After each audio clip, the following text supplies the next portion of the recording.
Приветствую тебя, дорогой подписчик. На моем канале будет много интересного контента. Подписывайся, ставь палец вверх и оставляй комментарии. Утро после бури не наступило. Оно просто просочилось сквозь свинцовые тучи, вываливая на город липкий серый свет. Стройплощадка жилого комплекса «Горизонт» выглядела так, будто по ней прошлись гигантским рубанком. Ветер, бесчинствовавший всю ночь, сорвал защитные тенты, разметал штабеля утеплителя и превратил аккуратные дорожки в вязкое месиво из глины и строительной пыли. Артем стоял у края котлована, засунув руки в карманы промокшей куртки. Ему было 25, и последние 2 года его жизни напоминали эту самую стройку. Фундамент вроде заложен, стены растут, но тепла и уюта нет, только бесконечный бетон, шум перфораторов и пыль, которая, казалось, въелась даже в мысли. «Ну и делов наворотило», — раздался за спиной хриплый голос Ивана Петровича, бригадира. «Артем, бери Костю, идите к дальнему блоку ВО. Там, кажется, опалубку повело и арматуру завалило. Надо оценить масштаб бедствия, пока крановщик не пришел». Артем кивнул. Костя, молодой парень, вечно ходивший в наушниках, поплелся следом, перепрыгивая через лужи. Дальний угол площадки, примыкающий к старому пустырю, выглядел особенно плачевно. Здесь сваливали строительный мусор и временно хранили бракованные плиты перекрытия. Огромная бетонная махина, сдвинутая порывом ветра или подмытая потоками воды, съехала в сторону, подмяв под себя кучу обрезков досок и куски рваного брезента. Артем остановился, чтобы поправить сапог, и вдруг замер. «Тише», — бросил он Косте, который что-то увлеченно рассказывал про новый сериал. «Чего там?» Костя вытянул наушник. В звенящей тишине утра, прерываемой лишь далеким гулом города, послышался звук. Это не был свист ветра. Это был тонкий, рваный хрип, сухой и отчаянный. Казалось, сама земля пытается вздохнуть и не может. «Слышишь?» Артем быстро зашагал к завалу. «Там кто-то есть». «Да ну, крыса, небось», — отозвался Костя, но подошел ближе. Артем опустился на колени прямо в грязь. Источник звука находился под плитой в узкой щели, забитой щепками и крошевом бетона. Он посветил фонариком телефона. В глубине, среди серой пыли, что-то шевельнулось. 2 крошечных, затянутых мутной пленкой глаза сверкнули в луче света. «Петрович!» — крикнул Артем так, что голос сорвался. «Петрович, сюда! Тут живой кто-то!» Через 5 минут у плиты были уже 4. Иван Петрович оценил ситуацию быстро и профессионально. «Костя, неси ломы. Саня, тащи домкрат из бытовки. Плита нестабильная. Если просто тянуть, раздавим бедолагу». Работа, которая в обычный день вызвала бы ворчание, шла в полной тишине. Мужчины, привыкшие ворочать тонны железа, действовали с хирургической осторожностью. Артем лежал на животе, всматриваясь в узкую щель. «Терпи, маленькая», — шептал он, сам не зная почему. «Сейчас вытащим». Когда домкрат натужно скрипнул, и плита приподнялась на несколько сантиметров, Артем просунул руку в узкое пространство. Пальцы наткнулись на что-то холодное и колючее. Это было существо, почти полностью покрытое застывающим цементным раствором и пылью. Он бережно обхватил тельце и потянул на себя. На ладони у него оказалась кошка, точнее, то, что от нее осталось. Она была такой маленькой и неподвижной, что на секунду всем показалось: опоздали. Кошка была серой, как сам бетон, а ее дыхание напоминало шелест сухой листвы. «Живая?» негромко спросил Костя, снимая каску. «Сердце бьется», — ответил Артем, чувствуя под пальцами частые слабые толчки. В этот момент что-то изменилось. Огромная, грубая стройка с ее матом, тяжелой техникой и равнодушием вдруг сжалась до размеров этой крошечной ладони. В бытовке было натоплено. Иван Петрович достал из заначки чистое полотенце, а Саня принес пластиковую крышку с теплой водой. Артем осторожно отмывал кошку влажной тряпкой. С каждым движением серый налет уходил, обнажая угольно-черную шерстку. Кошка хрипела, но когда теплая вода коснулась ее мордочки, она слабо лизнула палец Артема. «Смотри-ка, боец!» — усмехнулся Петрович. «Как назовешь?» «Не знаю». Артем не отрывал взгляда от спасенного существа. Она как искорка была под той плитой, чуть-чуть, и погасла бы. Пусть будет искра.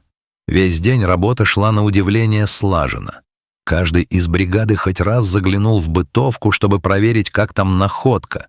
Кто-то принес кусочек колбасы, кто-то — блюдце молока. Но вечером встал вопрос: куда ее?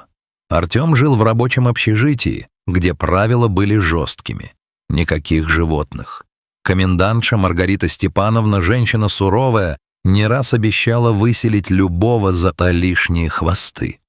«К себе не могу», — вздохнул Артем, поглаживая искру, которая уже начала неуверенно мурчать. «Давай так», — Петрович хлопнул его по плечу. «Жена у меня кошек любит. На одну ночь заберем, отмоем по-человечески, накормим. А завтра ты ее к врачу отвезешь. И будем думать». Ночь Артем провел неспокойно.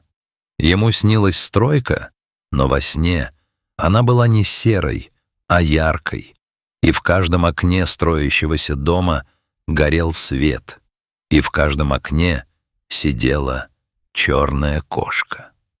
Утром он забрал искру у Петровича.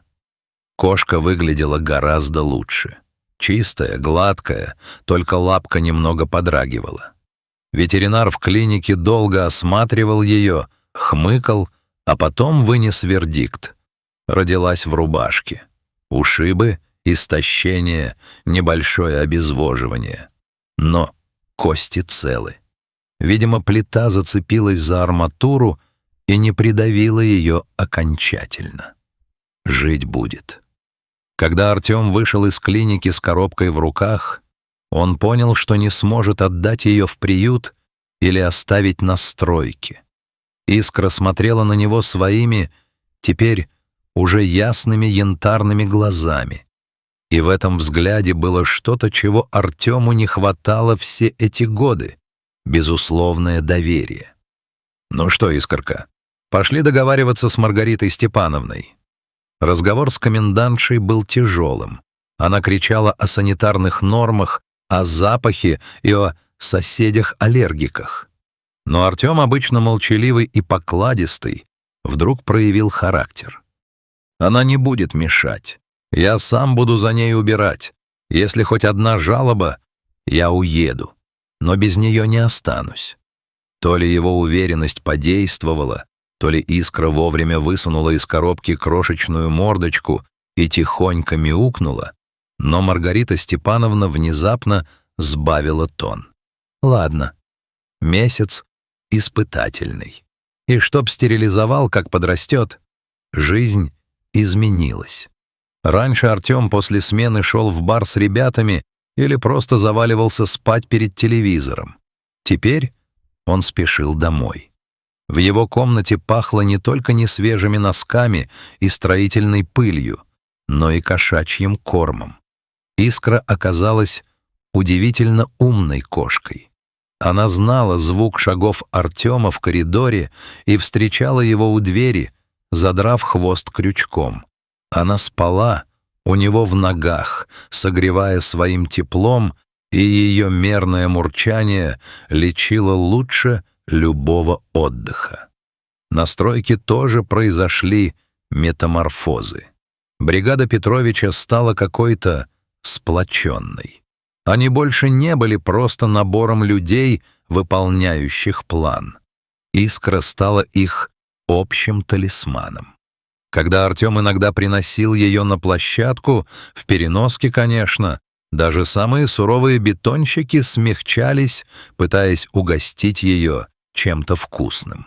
«Знаешь, Тем, — сказал как-то Костя, глядя на то, как Искра охотится за пылинкой в луче солнца, — я ведь увольняться хотел. Думал, ну ее, эту грязь. А посмотрел на вас, и как-то легче стало. Вроде и мы тут не просто кирпичи кладем, а дом строим». Прошло 5 лет. ЖК «Горизонт» давно был сдан. Артем, ставший за это время мастером участка, получил возможность выкупить одну из однушек в том самом блоке где когда-то нашел свою судьбу. Вечернее солнце заливало уютную кухню. На подоконнике среди горшков с цветами лежала большая статная черная кошка. Ее шерсть лоснилась, а в янтарных глазах отражался город. Искра выросла в настоящую красавицу, уверенную, спокойную и бесконечно преданную. Артем пил чай, глядя в окно на детскую площадку, которая теперь была там, где когда-то лежал строительный мусор. Раздался звонок в дверь. Это пришли Петрович и Костя. Они до сих пор работали вместе, только уже на новых объектах. «Ну что, хозяйка, встречай гостей», — громко сказал Петрович, проходя в квартиру. «Ох и вымахала пантера». Они сидели на кухне, вспоминали ту страшную бурю и тот день, когда среди бетонного крошева нашли маленькую жизнь. А ведь если подумать, Костя, теперь уже опытный строитель, задумчиво вертел в руках кружку. Не мы ее тогда спасли. Это она нас спасла. Мы же тогда совсем озверели от этой работы, друг друга не видели. Артем посмотрел на Искру. Она спрыгнула с подоконника, подошла к нему и потерлась головой о его колено. Эта история не о том, как человек спас животное. Она о том, что в самом сердце бетонных джунглей, среди шума и суеты, всегда есть место для крошечной искры доброты. И если позволить этой искре разгореться, она способна осветить и согреть даже самую холодную и одинокую жизнь. Один маленький поступок не изменил мир, но он полностью изменил мир одного человека и тех, кто был рядом.